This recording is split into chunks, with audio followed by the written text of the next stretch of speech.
अस्सलाम वालेकुम स्टूडेंट्स, मैं हूं आपका फिजिक्स टीचर कमर मोहम्मद नबील और आप इस वक्त हैं नबील्स ऑर्बिट में। तो चलिए स्टार्ट करते हैं आज का टॉपिक।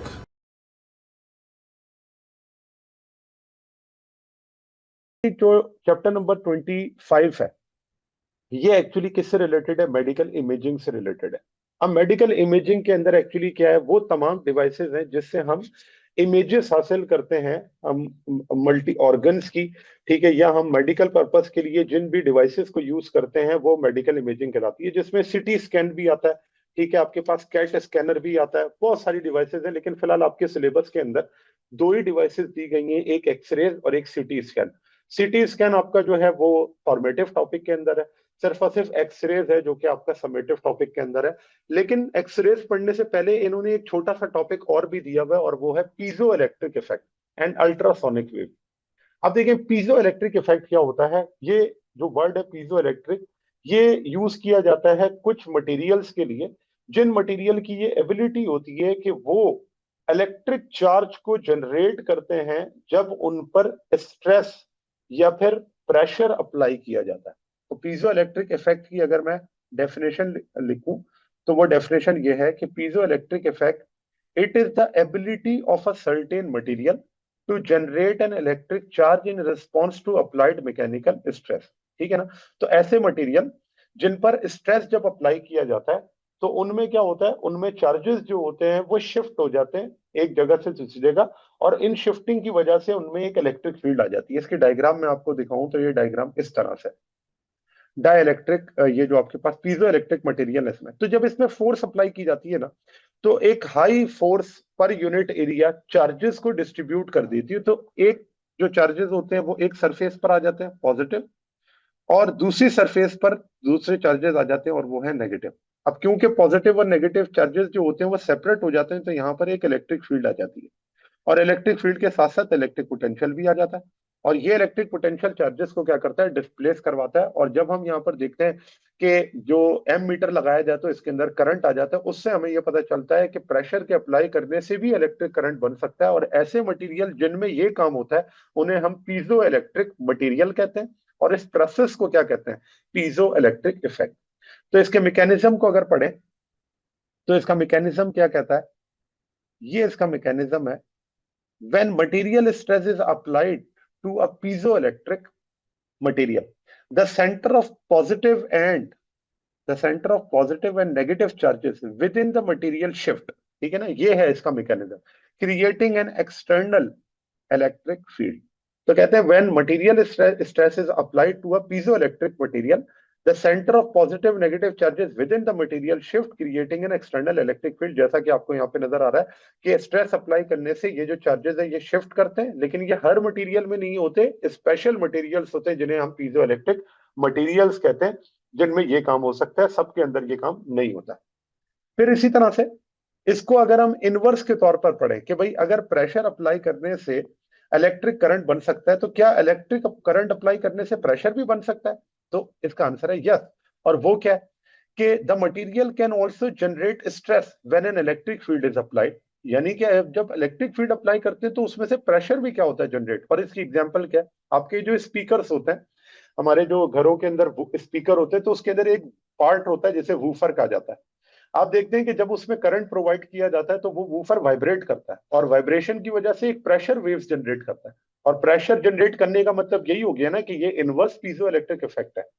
बिल्कुल इसी तरह से अल्ट्रासोनिक मशीन जो होती है वो भी इनवर्स पीजो इलेक्ट्रिक इफेक्ट पे वर्क करती है। तो वो क्या करती है, जैसे ही आप उसको करंट प्रोवाइड करते हैं, तो करंट के प्रोवाइड करने से उसके अंदर से क्या होती है, साउंड वेव्स निकलती हैं। और साउंड वेव्स क्या है, प्रेशर वेव्स है। तो आपको यहाँ पर डायग्राम नजर आ रही है, इस डायग्राम के अंदर अगर देखें तो यही है कि आपने इलेक्ट्रिकल सिग्नल दिया, और इस इलेक्ट्रिकल सिग्नल को जब आपने इन पीजो इलेक्ट्रिक मटेरियल के ऊपर दिया, तो यहां पर क्या हुआ, इलेक्ट्रिक करंट देने से साउंड वेव्स प्रोड्यूस हुई। और ये साउंड वेव्स क्या है, प्रेशर वेव्स है। इट मींस यहां पर इलेक्ट्रिक करंट के जरिए प्रेशर क्या हुआ है, जनरेट हुआ है। तो इसका मतलब अगर प्रेशर दे और करंट जनरेट हो तो इसको पीजो इलेक्ट्रिक इफेक्ट कहते हैं, और करंट दें और इसकी वजह से प्रेशर जनरेट हो तो इसे हम इनवर्स पीजो इलेक्ट्रिक इफेक्ट कहते हैं। ठीक है, तो ये दो वर्ड्स या दो टर्मिनोलॉजीज हैं जो कि आपकी बुक में इससे रिलेटेड दी गई। फिर अब क्योंकि जो साउंड वेव्स है वो प्रोड्यूस होती है इलेक्ट्रिक करंट प्रोवाइड करने से, तो वो जो साउंड वेव्स हैं उनको अगर हम बहुत हाई फ्रीक्वेंसी पे ऑब्जर्व करें तो उन्हें हम कहते हैं अल्ट्रासाउंड। और अल्ट्रासाउंड जो है वो इस piezo electric inverse piezo electric effect से रिलेटेड है। इसको हम एप्लीकेशन के अंदर पढ़ते हैं कि जो हमारी एप्लीकेशंस होती है पीजो इलेक्ट्रिक इफेक्ट की वो क्या क्या होती है। तो देखें ये आपके पास है इसकी एप्लीकेशन कि the production and detection of sound, जिसे हम क्या कहते हैं अल्ट्रासाउंड कहते हैं। यानी कि जो आपके पास पीजो इलेक्ट्रिक इफेक्ट में उसमें जब आप करंट प्रोवाइड करते हैं तो जो साउंड प्रोड्यूस होता है उन साउंड्स को हम अल्ट्रासाउंड के तौर पे क्या करते हैं यूज करते हैं। और उसको भी आप देखें मेडिकल पर्पज के लिए यूज किया जाता है ऑर्गन्स को ऑब्जर्व करने के लिए। फिर इसी में हम जनरेट कर सकते हैं हाई वोल्टेजेस, और इसी तरह से हम इलेक्ट्रॉनिक फ्रीक्वेंसी जनरेशन भी जो है या जनरेटर जो है वो इन पीजो इलेक्ट्रिक इफेक्ट से बना सकते हैं, क्योंकि इसमें फ्लक्चुएशन होती है और उन फ्लक्चुएशन की वजह से क्या होता है एक फ्रीक्वेंसी जनरेट होती है इस प्रोसेस के अंदर। फिर यहाँ पे generation and detection of ultrasound. देखिए सबसे पहली बात तो ये कि आपको अल्ट्रासाउंड के बारे में पता होना चाहिए कि अल्ट्रासाउंड क्या होती है। ये एक हाई एनर्जी या हाई फ्रीक्वेंसी क्या होती है साउंड वेव्स होती हैं। तो ऑडिबल एंड अल्ट्रासाउंड रेंज की अगर बात करें तो इनकी रेंज होती है 20 से 20,000 hertz. Sound wave above 20,000 are inaudible to human ear and are called ultra sound कहलाता है। तो न्यू नॉर्मल हेयर जो होते हैं वो इसको नॉर्मल ईयर इनको सुन नहीं सकते, क्योंकि इनकी फ्रीक्वेंसी जो होती है वो ऑडिबल रेंज से बाहर होती है। अब ये जनरेट कैसे होती है, तो अभी जो बात हमने पढ़ी पीजो इलेक्ट्रिक इफेक्ट के लिए, उसी चीज को हम इसकी जनरेशन ऑफ अल्ट्रासाउंड के अंदर भी डिस्कस करते हैं। तो अगर मैं जनरेशन की बात करूं तो ultrasound is generated using the reverse piezo electric effect.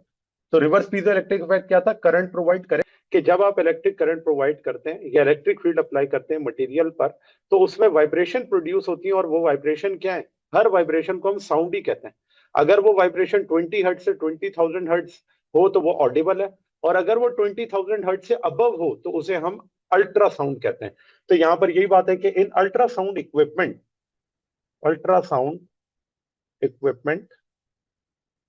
a piezoelectric transducer converts electrical energy into extremely rapid vibration। अब सबसे पहले बात ये ट्रांसड्यूसर क्या है। देखिए दो किस्म की डिवाइसेस होती हैं, एक कहलाती हैं सेंसर और एक कहलाती हैं ट्रांसड्यूसर। दोनों का जो पर्पस होता है वो इनवर्स है। एक कहलाती है सेंसर और एक कहलाती है ट्रांसड्यूसर। देखिए सेंसर का ये काम होता है कि वो कोई भी नॉन इलेक्ट्रिकल एनर्जी को इलेक्ट्रिकल एनर्जी में कन्वर्ट कर देती है। अब यहां पर ये है कि जैसे फॉर एग्जांपल अगर मैं सेंसर की बात करूं कि आपके पास लाइट एनर्जी है, ठीक है ना, वो लाइट एनर्जी को लेकर किस में कन्वर्ट कर देता है इलेक्ट्रिकल एनर्जी में। इसी तरह साउंड एनर्जी को लेकर इलेक्ट्रिकल एनर्जी में कन्वर्ट कर देता है, हीट एनर्जी को इलेक्ट्रिकल एनर्जी में कन्वर्ट कर देता है। तो सेंसर का क्या काम है, वो नॉन इलेक्ट्रिकल एनर्जी को इलेक्ट्रिकल एनर्जी में कन्वर्ट कर देता है। जबकि ट्रांसड्यूसर इसका उल्टा है। ट्रांसड्यूसर क्या करता है, वो इलेक्ट्रिकल एनर्जी लेता है और दूसरे सिग्नल्स के अंदर कन्वर्ट करता है, जैसे इलेक्ट्रिकल एनर्जी को लाइट में, इलेक्ट्रिकल एनर्जी को साउंड में, इलेक्ट्रिकल एनर्जी को हीट में। ठीक है, इस तरह की जितने भी आपके पास सिग्नल्स होते हैं जो कि इलेक्ट्रिकल से नॉन इलेक्ट्रिकल में जाने होते हैं, उसे हम कहते हैं पीजो इलेक्ट्रिक ट्रांसड्यूसर। तो ट्रांसड्यूसर जो मर्जी हो, उनका काम यही है कि वो इलेक्ट्रिकल एनर्जी को किस में कन्वर्ट करते हैं, एक्सट्रीमली रैपिड वाइब्रेशन के अंदर। और उसी की वजह से क्या होती है, अल्ट्रासाउंड प्रोड्यूस होती है, क्योंकि रैपिड वाइब्रेशन का मतलब यही है कि फ्रीक्वेंसी बहुत हाई है।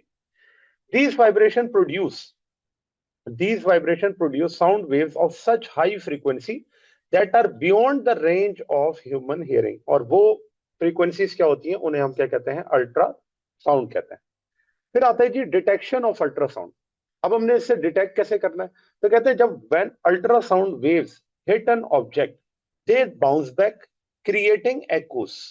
तो जब अल्ट्रासाउंड को ऑब्जेक्ट से हिट किया जाता है तो वो अल्ट्रासाउंड हिट करने के बाद बाउंस बैक करती है, जिसकी वजह से एकोस क्रिएट है। एकोस का मतलब रिफ्लेक्शन ऑफ साउंड है।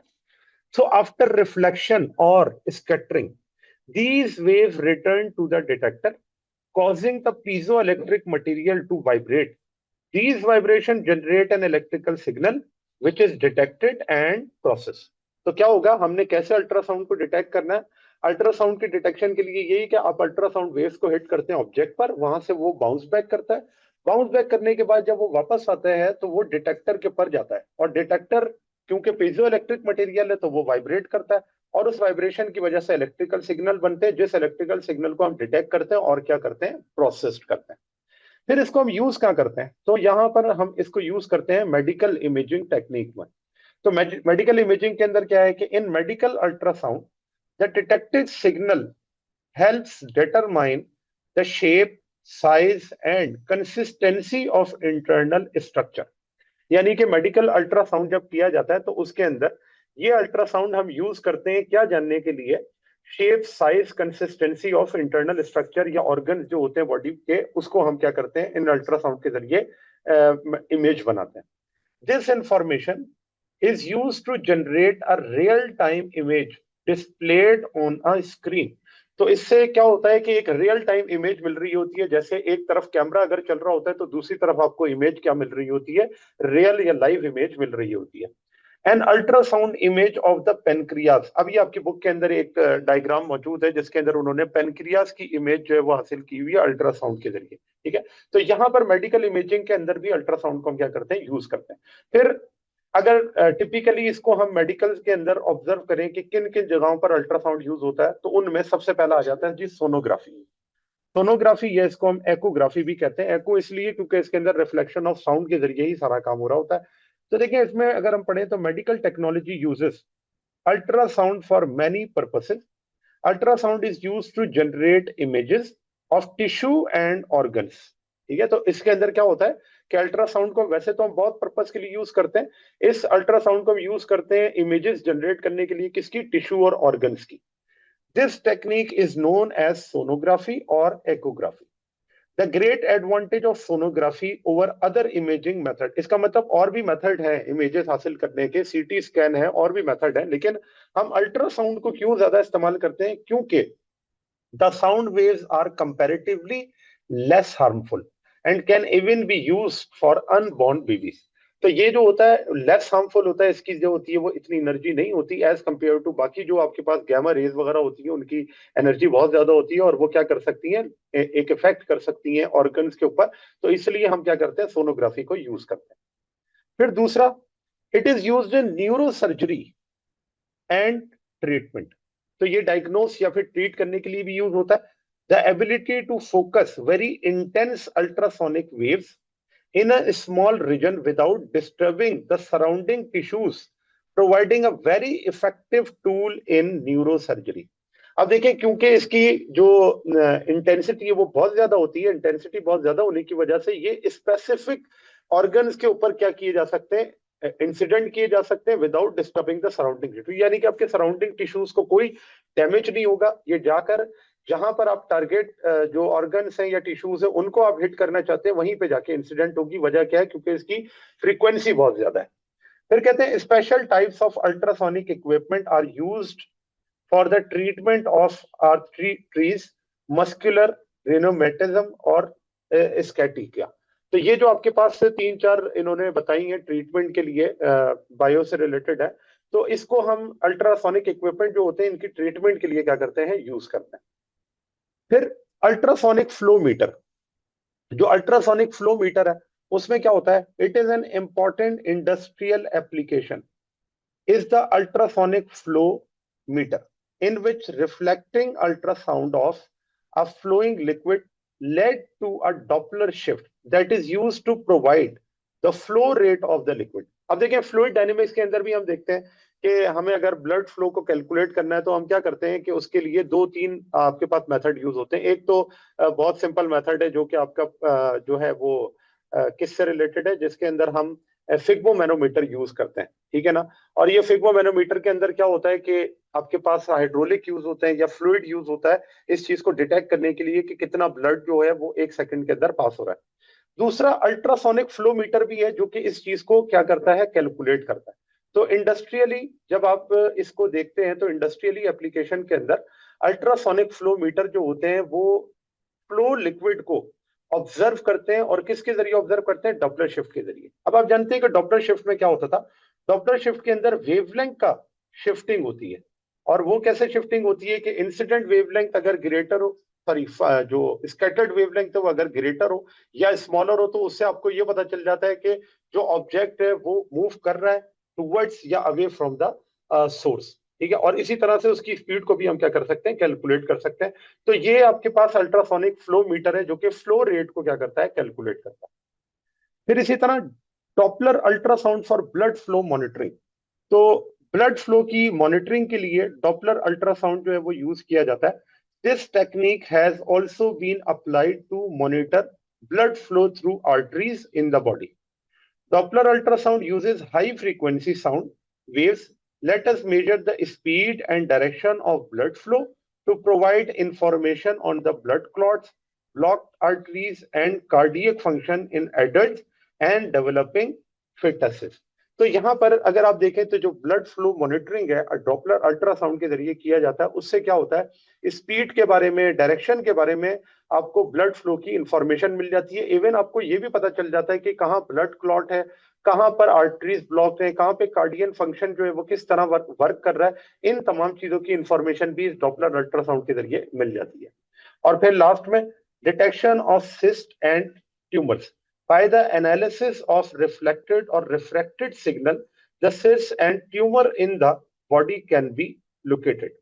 तो इसका मतलब ये कि हम इन अल्ट्रासाउंड के जरिए जो है वो ट्यूमर्स को भी डिटेक्ट कर सकते हैं, ये लोकेट कर सकते हैं बॉडी के अंदर कि वो किस किस जगह पर होते हैं। और ये प्रोसेस कैसे होता है, रिफ्लेक्शन और रिफ्रैक्शन के जरिए जो भी सिग्नल्स आप प्रोड्यूस करते हैं उनको जब रिफ्लेक्ट करवाया जाए या रिफ्रैक्ट करवाया जाए तो फिर आपके पास जो इंफॉर्मेशन आती है उससे आप इमेजेस हासिल कर सकते हैं और उससे आपको लोकेट हो जाता है कि ट्यूमर्स या सिस्ट जो है वो कहाँ कहाँ बॉडी के अंदर मौजूद है। ठीक है जी स्टूडेंट्स, तो ये था आज का हमारा टॉपिक। उम्मीद है आपको टॉपिक समझ आया होगा। अगर आप नबील्स ऑर्बिट में रहना चाहते हैं तो सब्सक्राइब करें और नई आने वाली वीडियोस के लिए बेल आइकन प्रेस करें। Thank you very much. अल्लाह हाफिज़।